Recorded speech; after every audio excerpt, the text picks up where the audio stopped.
Community focused. Community focused. We're here for you.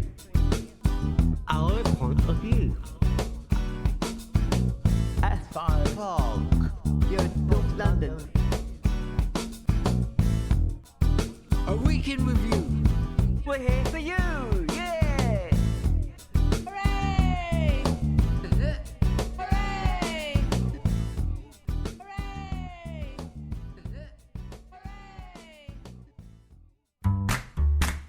Community Focus is an art centre for children and adults with disabilities. We are based in the Borough of Barnet, North London, and offer a selection of creative and well-being activities for all ages. In the room we have Philip, Gila, Carol, Jonathan, Amia, and Hava.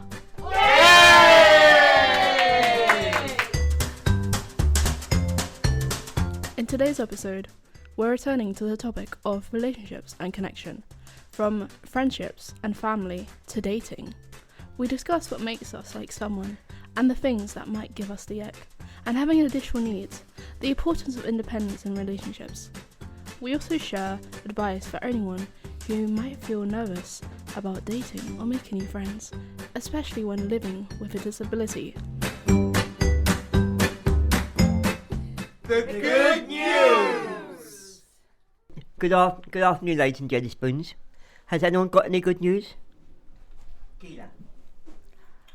I've got some good news. So, on the CJ's website, I am making honeycomb. I love making honeycomb.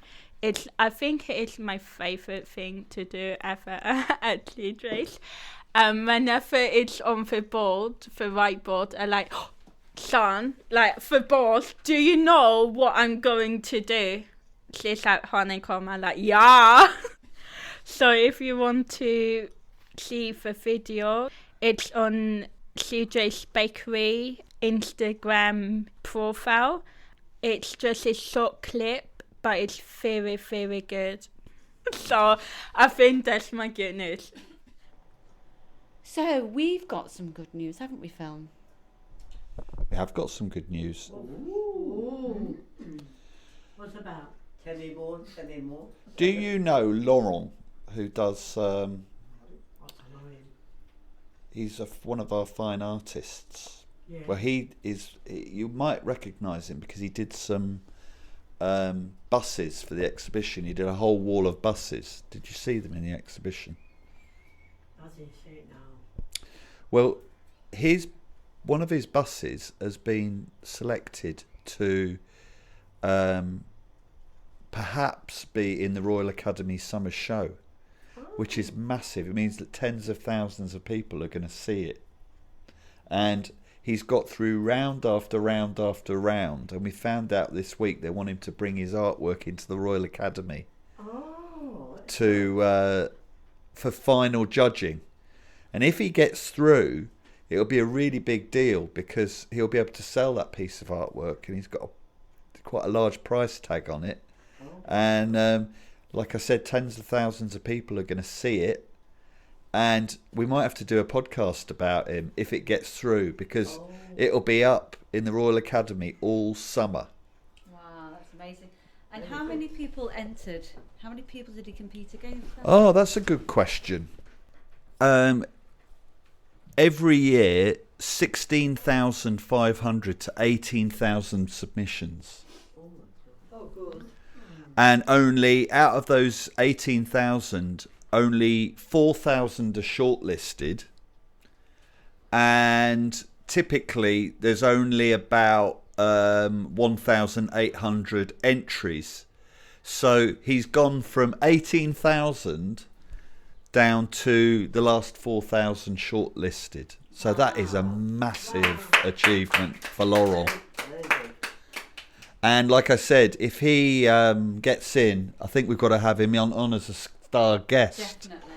And follow his journey, because he'll be in the catalogue, Royal Academy catalogue, and he'll have to go along to a thing they call Varnishing Day, where in the olden days, when in Victorian times, when people used to submit paintings to the RA Summer Show, the very last thing they do is varnish the paintings on the last day, and then they all go down to the local church to have a celebration. So he'll be doing all of that, so he can tell us all about it. And also he'll represent Community Focus. Yeah, he'll be representing Community Focus. Let's give him a big cheer.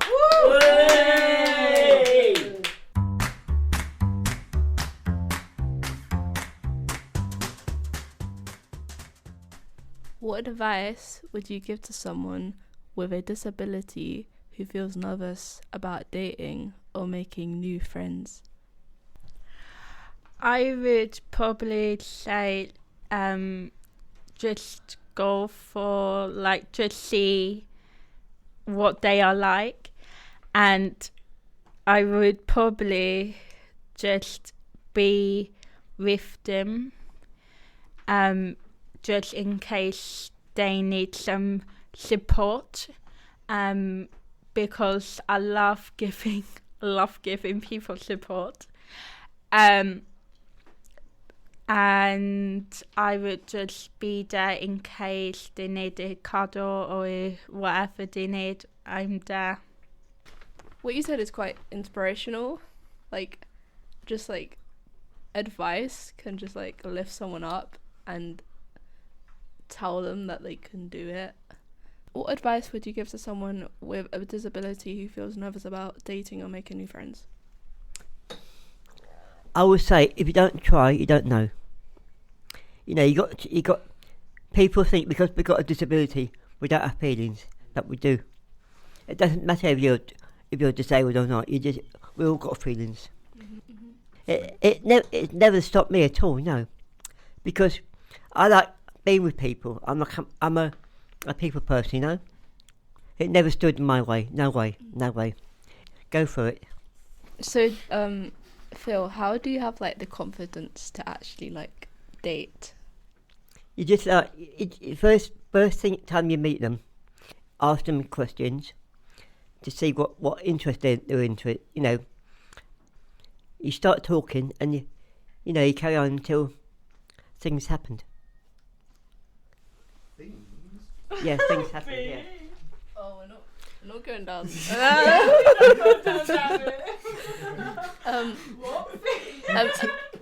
But can I just say something to you? If you don't try it, you don't know. True. Amia, have you dated anyone before? No. I have no girlfriend. Do you think in the future you would want to get into a relationship with someone? I am thinking about it, yes. Have a...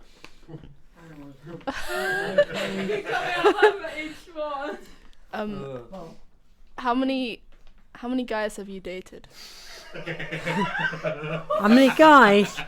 Maybe 4. Maybe 4. I didn't take them now because I'm scared. Because it's not going to work out, you know, this and that. I'm single. I never had a boyfriend before. Never in my life. That's what I'm afraid of. What advice would you give to someone with a disability who feels nervous about dating or making new friends? Don't let your fears get the best of you, and try not to allow yourself to feel paranoid about your own flaws, because everybody's got flaws. You know, it's all a part of being human. You know. Now, if you met them in real life, I mean, if you met them, would you actually say that to them? Yes, I would. Good to know. Thank you.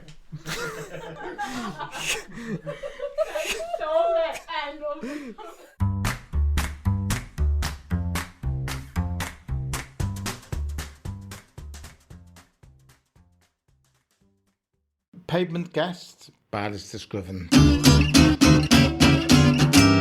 Episode 4, Pleasing Requirements. If it's to do with pleasing requirements, it can be verified by nonchalant activity of almost importance. If it wasn't casual, it would be an utmost priority, non-commendably so. To be mildly important, who's to say how casual it should be? I was born in Manchester by my mother. Luckily I wasn't adopted, as it would have been more commendable to have settled into their outfit. Chromosomes would be debated, of course. Having desirable qualities may work against the hormone deficiency of the parents and vice versa. Having both equally supportive may do wonders for the genes involved. When I was 9, my sister and I started to collect budgies. Jimmy was the first, Spike was the second, the rest followed course. When I was 10, I used to make feet out of toilet roll. Subsequently, my family were banned from a Scantagon hotel in Devon. At the same age, I used to go through every newsagent we passed in the car to buy Dracula Lives and Planet of the Apes comics. When I was 12, I used to record the golden hours on the radio. When I was 14, I used to imagine a metal spiral staircase going up to the clouds from the garden. Maybe it was an escape from reality, if only it was true. When I was 16, I imagined a high jump. If it was 3 foot high, it would qualify as 2 O levels. 3 foot 6 would be 6 O levels, and so on. A levels would start at 4 foot. When I was 18, after leaving school, I worked for Scriven's opticians as a helper out. I then went to Barnet College to do a BTEC course, which I fell flat on my face. I then went for interviews for 1.5 years before getting a job at a stationer's. After being there for 8 months, I resigned to go for more interviews for the rest of the year. I enjoyed going for them as it was a good experience. I then worked back at Scriven's doing VD work for 16 months. I then did courses at the Polytechnic and City Lit. After being in the hospital later, I then went to Felix Brown Day Hospital, where I did woodwork and art.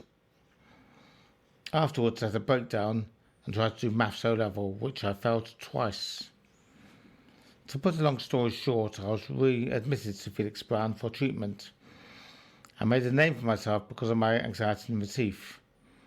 I was readmitted again later after being in hospital, and subsequently the following year I then went to the Bethlehem Royal Hospital for 3.5 years, then into a residential home afterwards. It was here I went to college to do art courses. At Community Focus, I did photography and art plus radio drama, which was financed in part. Also did a marketing course on how to sell my cushions I made. I also attended art tables to do art, which I still do today.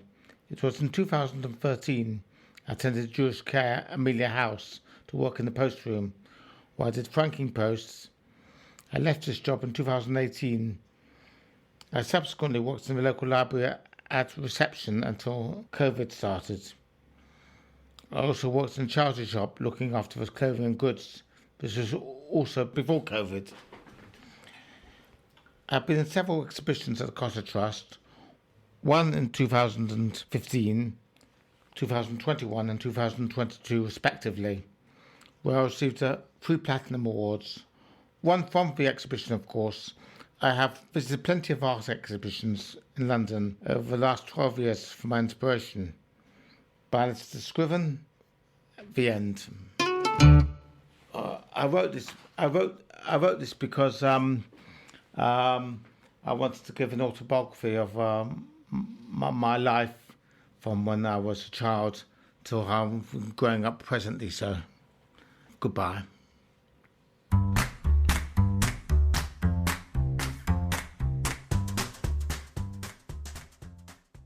Phil, what's your ideal date? Like going to a restaurant with nice music and go out for a lovely meal, and I pay for it. I pay for the meal, you know, because I'm a gentleman, and we start talking. Can I say mine? Mine would probably be a picnic on the beach, enjoying ice cream and having food, and we paint each other. Or it would either be like an amusement park, like a fun fair, and we would have a lot of fun. I have a query. We would paint each other. You mean you'd at the same time, like one would paint the other, painting the other? No. It would be like it would be at the same time. Like, Yeah. So yeah. no. Oh, good. Good to know. Like you would have a normal conversation, but then you would like paint along that conversation. So it wouldn't be entirely at the same time, but like when it happens. Okay. Thank you. Why did you ask? I think I just needed clarification. I had an interesting mental image in my head. I don't know if you can use that. Come on, Sam. Okay, so what's the question? Yeah, what are we doing now? Jonathan, where do you start with dating? If one were to start with a dating site, I think it would heavily depend on how you're able to sell yourself on the site. Because if you're not very good at selling yourself in terms of what would basically be creating like a social CV, if you're not super good at that, you might not have the best luck, so you might want to try something different. Like meeting people in real life, like the old-fashioned way, that's still a pretty good way to go about it from what I've heard. You were talking about like meeting people in real life. I feel like when you date people online, you don't know who they are. They could be like catfishing you and stuff. But like if you meet them in real but if you meet them like in real life, like you get to know them through friends or through like an activity that you did, I think it's better because they're not catfishing, they're just showing their natural self. So what do you think? I agree with that, yes. It's yeah, getting to know somebody in real life, in my humble opinion, is a lot better than having things be online. Mainly because, while the catfishing thing is definitely a thing to watch out for, when you've got this sort of barrier in between you and the person you are messaging, it creates a disconnect from the actual reality that you're going to have to face sooner or later, because you've got to meet with them in person at some point. Also, you don't know how that person is behind a screen. Like they could pretend with their personality to be nice and like non-toxic, but like when you actually meet them, they can just be a complete, can I say jerk? They can be like a complete jerk towards you and just like be really toxic, because like when you start dating them, you don't, their true colors kind of like reveal, I mean, yes. I mean, I just nodded. Listeners, I just nodded. What does catfishing mean? Meow. I think I have some clear view on what it means, but I think I'll let Jonathan explain the rest. But I think catfishing is like when someone uses someone else's profile and they pretend to be that person, but then when the truth is like actually revealed, they look completely different. So basically they're impersonating or stealing that person's identity. Jonathan. I couldn't have said it better myself. Gila, where would you start with dating?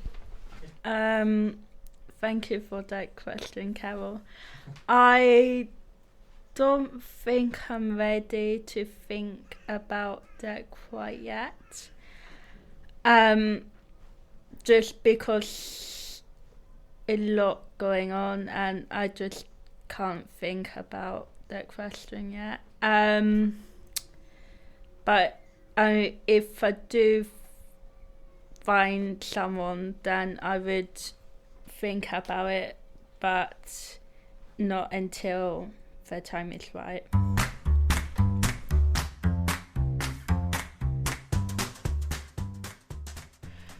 There is definitely something to watch out for if you are using one of these dating sites, because they are essentially a company that wants to make a profit.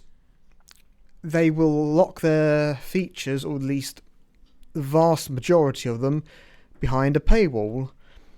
And a lot of people with difficulties, they can be quite susceptible to the tactics that are used to get money out of people in order to get their higher tiers and extra features and all that. So that is definitely something to watch out for, as well as fake profiles used by scammers and things like that. You know, you might have to observe the pictures carefully to see if there's any sort of alterations. You know, be wary there might be stock images, you know, and all that for other people. You know, the catfishing thing was mentioned earlier. You know, it's all a part of the same sort of safety concerns that you've got to be aware of. And anything that seems too good to be true, you might want to assume that it probably is. You know, if it's someone who looks like, you know, some perfect supermodel who likes everything you like, and, you know, everything seems too perfect, you might want to be very, very careful, especially if they start bringing up money. Because if they start bringing up money, especially early on, I'd say get out of there, you know.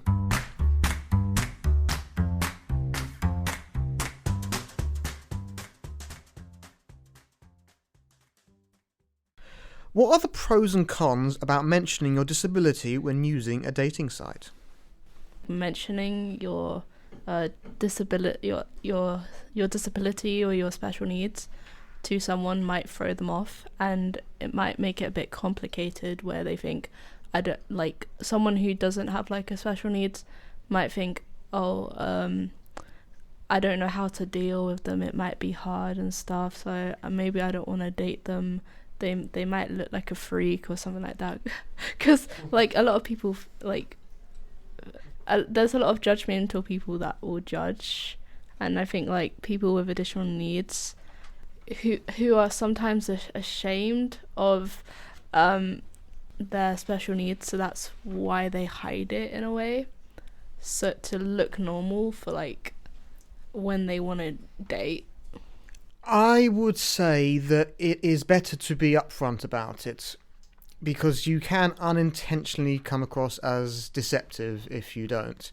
And people don't really like suddenly finding out something about someone which would mean they will come with some additional baggage to them.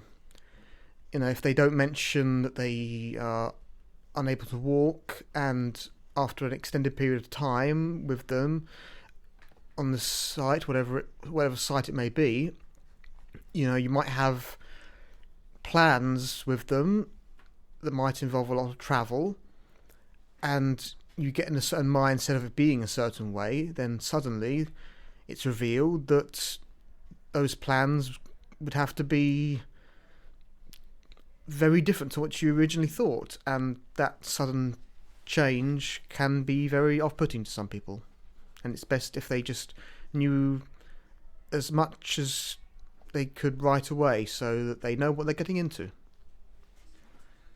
I would say it's possibly really good to be upfront, because then it clears the air about if they have a disability.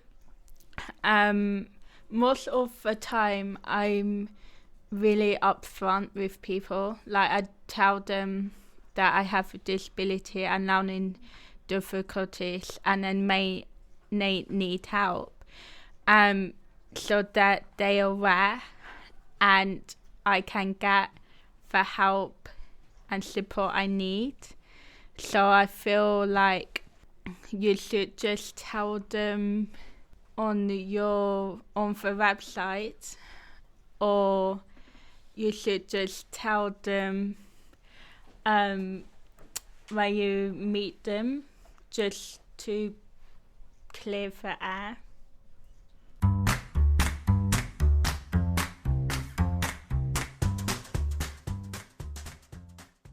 Is it important to have your own independence when trying to have a relationship? I think so, because I'm in the position because I'm in a partnership at the moment with my partner Karen, and we haven't got a place at the moment because I live in Whetstone and she lives in Whitfinch, in Hendon, you see, and we see each other 3 times a week. But whenever I go home to my flat, she wants to come with me, you know. What do you think about independence, Carol? I think it's important to have your independence when in a relationship, because it will give you like confidence in improving your skills, but also like you gotta like split it, like have like some time with your partner, but also healthily like give it time. Have some time with your partner in a healthy way, and have your own independent time by yourself in a healthy way. So you just gotta be healthy with splitting it in 2 different parts.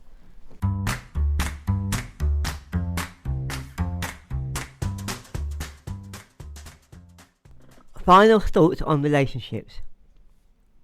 Carol, have you got any final thoughts? Be careful who you trust, because salt and sugar look the same. Try and be sensible online and on dating sites, and don't think that all the people that you meet on the dating sites is good people. It's not easy, you know. Don't expect perfection from the person you're with, and hopefully they won't expect perfection from you. Yeah, me and my partner Karen, we got engaged last year, and we want to get married sometime next year or the year after, and we just love each other. The way she smiles at me, you know, it's just very special, you know. It's worth it if you find the right person. Goodbye. Bye. Community focus. We're here for you. Our point of view. At 5 o'clock, you're North London. A week in review. We're here for you.